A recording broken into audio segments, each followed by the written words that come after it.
এবং আমার সাথে তাদের যে ক্লাবে খেলুক আমার একটা নিবিড় যোগাযোগ রাখার আমি চেষ্টা করি, অপর প্রান্ত থেকে না পেলেও আমার তরফ থেকে থাকে। আসিয়ান নিয়ে বহু লোক, কেন আমার মনে হয় 95% লোক জানে না যে আসিয়ান কেন ইস্ট বেঙ্গল ক্লাব পার্টিসিপেট করেছিল। তার জন্য আমি যেমন সুভাষ ভৌমিককে মিস করছি, তার থেকে অনেক বেশি আমি স্বপনদাকে মিস করছি। যে স্বপনদা প্রথম ছিল আমার সাথে, আমরা একটা ম্যাচকে কেন্দ্র করে, দেবজিতের মনে নেই, সেই ম্যাচকে কেন্দ্র করে এত নোংরা রেফারিং হয়েছিল, সেই রেফারিং এর প্রতিবাদ করতে কোলাসোর কাছে গিয়েছিলাম। কোলাসো আমাদের শান্ত করে বলেছিল যে আমি নিজেও ম্যাচটা দেখলাম, কিন্তু তোমাদের যুক্তিটা আমি আনঅফিশিয়ালি বলছি, ফেলতে পারছি না, সঠিক, কিন্তু আমার কিছু করার নেই। কিন্তু আমি আজকে যা তোমাদের একটা পুরস্কার দেব,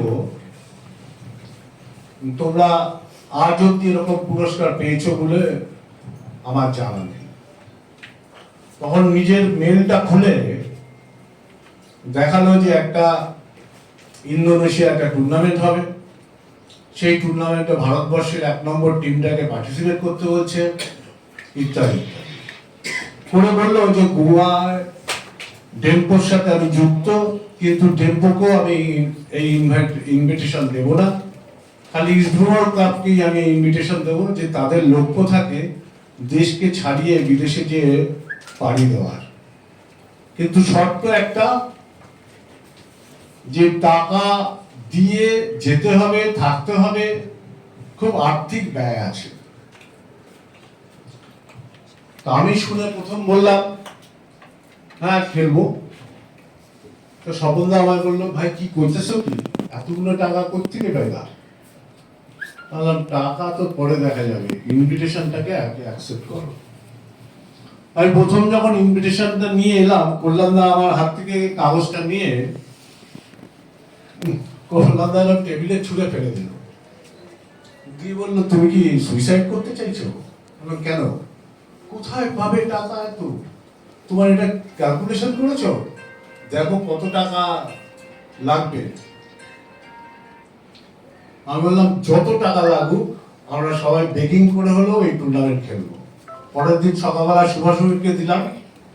সুভাষ ভৌমিক বললো এইখান থেকেই শুরু হোক আমাদের যাত্রা, আমরা কোথায় শেষ করব দেখা যাবে, আমরা খেলতে যাব, কি ব্যবস্থা কর।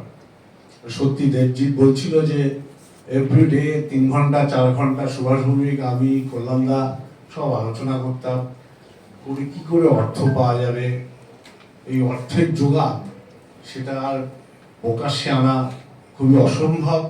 কিভাবে আমরা অর্থ জোগাড় করেছি ঈশ্বর জানে। কিন্তু তার ভিতরে দুটো একটা ঘটনা, তদানীকাল কিছু সমস্যা ছিল ক্লাবের ভিতরে, কে টিম নিয়ে যাবে ইত্যাদি ইত্যাদি, সেখানেও একটা বিশাল যুদ্ধ ছিল আমাদের। আমি বললাম যে কোনো একটা মিটিংয়ে যে রজত গু আর মনীষ ব্যানার্জি ম্যানেজার যাবে, সেখানেও অনেক বিপত্তি, সেগুলোকে ওভারকাম করেছি, তার বিশ্লেষণ আমি এখানে করতে চাইছি না। তারপরে টিমটা যখন প্র্যাকটিসে নেমেছে, হঠাৎ গোয়ার থেকে একটা ফোন পেলাম, কোনো এক ভদ্রলোক বলল যে তোমরা কি মহেশ গাউলিকে নিচ্ছ? আমি বললাম না। তো একটা শব্দ ব্যবহার করেছিল আমাদের, ইস্ট বেঙ্গল ক্লাব নেবে আমার চার্চিলের প্লেয়ার, তাই বলি। এটা শুনে আমি খুব অসম্মানিত ফিল করেছিলাম, যে চার্চিলের প্লেয়ার নিতে পারবো না, পারবে না ইস্ট বেঙ্গল ক্লাব, এটা আমার কোথায় লেখা আছে? মানে সাহসের ব্যাপার। তখন আমাদের টিম হয়ে গেছে, আর অর্থ তো দূরের কথা, কোনো একটা অর্থ খরচা করা তো দূরের কথা, ভাবছি কোথা থেকে পাওয়া যাবে। যেমন দীপক মন্ডলকে ডাকলাম, দীপক এরকম একটা ঘটনা বলছে কি করা যায়। তো হাসতে হাসতে বললো, তুমি টাকা দিতে পারবে? আমরা হ্যাঁ, টাকা জোগাড় হয়ে যাবে। বলে চলো দেখি। তো মহেশ গাবড়েকে কল্যাণদা জানেন না, সুভাষ ভৌমিক জানে না। পরের দিন সকালবেলা দীপককে নিয়ে আমি গোয়া চলে গেছি। গোয়ায় যে সে কি সিন হিন্দি ফিল্মে দেখা যায়, 22-24টা গাড়ি ঘিরে রয়েছে, আমাদের প্লেয়ারের কাছে যেতে দেবে না, রাত্রির অন্ধকারে পৌঁছাচ্ছি ইত্যাদি বহু রকমের সিনারি হচ্ছে।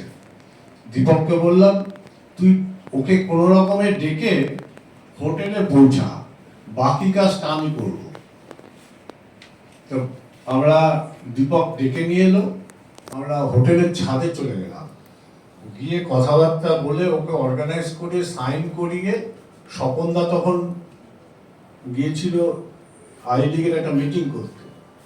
স্বপনদাকে বলেছিলাম অন্য একটা হোটেলে গিয়ে তুমি থাকো, ওখান থেকে ছেড়ে দাও। স্বপনদাকে ডাকলাম, ডেকে ওই ইন্টারেস্টেড ফর্ম দিলাম, দিয়ে বললাম গোয়ায় যে এয়ারপোর্টে যেয়ে তুমি রাত্রিরে ওখানে যেয়ে শুয়ে থাকো, পরের দিন সকালবেলা তোমার সাথে দেখা হবে।